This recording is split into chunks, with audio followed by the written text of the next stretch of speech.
নেই কোনো পাহাড় বা পাহাড়ি ঝর্ণা। এই নদীর নাম টাঙ্গাইল নদী, টাঙ্গাইল নদী।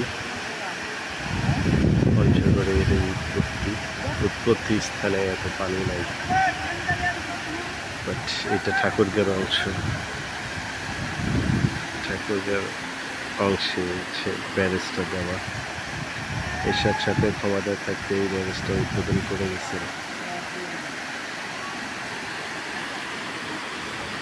ঠাকুরগাঁ সদর থানাধীন রইয়া ব্যারেজ, টাঙ্গাইল নদীর ব্যারেজ।